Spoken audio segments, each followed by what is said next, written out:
Nicole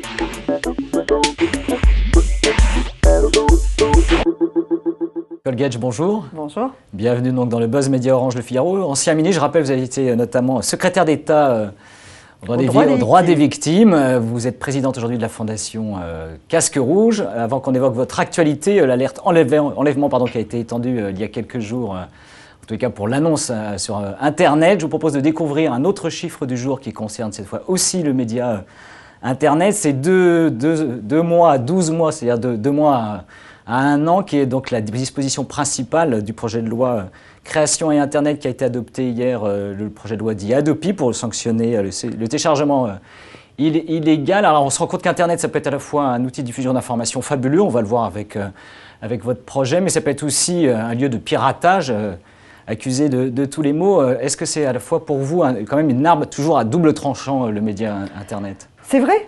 En tout cas, pour la protection des enfants, c'est peut-être effectivement l'outil de tous les dangers. Et c'est ce qui m'avait conduite en 2004 à faire la promotion de logiciels de contrôle parentaux sur Internet.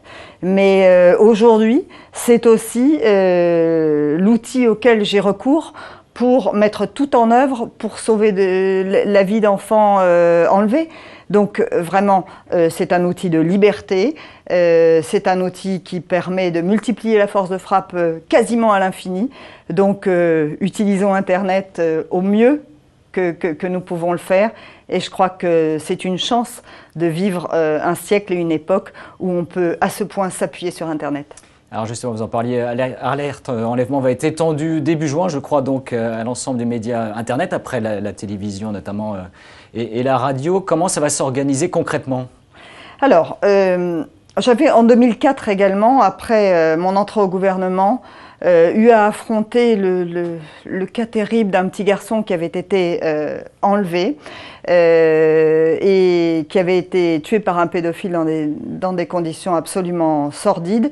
Je me revois sur le moment en train de dire dans une conférence de presse que tout avait été fait pour le retrouver et le sauver, et je m'étais bien aperçu que dans le fond, nos moyens avaient failli.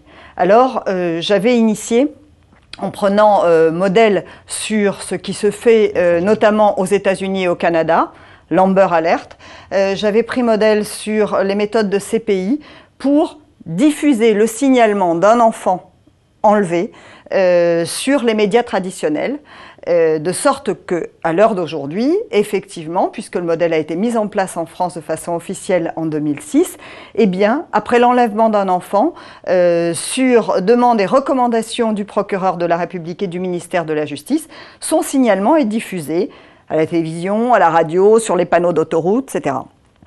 Il n'empêche que tout le monde, durant les 3 heures de déclenchement de l'alerte, n'est pas devant son poste de télé ou à écouter la radio ou encore sur le périphérique. En revanche, il peut y avoir, et ça va être le cas pour ce qui nous occupe aujourd'hui, 90% des internautes qui sont devant leur écran d'ordinateur et qui peuvent être informés d'une alerte enlèvement pour ensuite la relayer. Alors vous avez signé un accord avec une dizaine d'opérateurs, qui n'est pas limité, j'imagine ? Non, bien sûr que non. Nous voulons nous adresser à l'ensemble de la communauté numérique, mais déjà, très vite, et de façon spontanée, bénévole et très citoyenne, les plus grands partenaires nous ont rejoints. Je veux citer Orange, et saluer d'ailleurs l'action et la réaction très forte de Didier Lombard qui nous a aidé à mettre en place ce projet. Donc Orange, SFR, Free, Yahoo, Google, Dailymotion, MySpace bientôt, Blogspirit. Est-ce que les téléphones mobiles aussi seront de la partie, entre guillemets, pourront pouvoir relayer cette information sur les alertes ? Alors nous avons sur le web mis en place une application à partir du fil RSS mis en place par le ministère de la Justice, de sorte que sur les écrans, nous allons diffuser des bannières, des vidéos, mais aussi donc des SMS à partir du moment où l'abonné accepte de recevoir ce type d'alerte. Est-ce que vous citiez les exemples aux États-Unis, les autres pays européens disposent d'un tel dispositif ? Alors, certains pays ont effectivement mis en place maintenant des dispositifs similaires ou ressemblants. Je pense à l'Angleterre, aux Pays-Bas ou à la Grèce. La Suisse a, il y a très peu de temps, fait voter le principe de la mise en place de la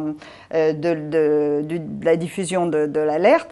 N'empêche que personne n'a encore fait les choses sur le net et je crois, et on peut être tous fiers de cela, que c'est une première mondiale que de réunir tous les grands acteurs du web qui se réunissent, qui unissent leurs forces pour que nous puissions atteindre 15 millions d'internautes au moment d'une alerte. Donc on rappelle, c'est début juin que c'est mis en place. 1er juin. Les nouvelles technologies sont-elles aussi au cœur des actions, plutôt alors, de soutien humanitaire que vous menez en tant que présidente de la Fondation Casque Rouge? Oui, je crois que l'homme est capable de progrès incroyables. Et sur la planète, nous avons, en fin de compte, à utiliser des connaissances techniques et technologiques à des fins industrielles, commerciales, etc. Mais pour les hommes aussi, je crois qu'on peut penser à l'utilisation de ces technologies. C'est en tout cas ce que veut faire la Fondation Casque Rouge, qui essaie de créer, de concevoir ou de faire la promotion d'outils technologiques afin de faciliter l'organisation ou l'action humanitaire. L'alerte enlèvement, c'est un exemple de plus. Eh bien, Nicole Gage, je vous remercie. Donc, on le rappelle, ça démarre début juin. Alerte enlèvement, donc, s'étend à Internet. Et nous nous retrouvons donc dès demain avec un nouvel invité du Buzz Media, Orange Le Figaro. Très bonne journée.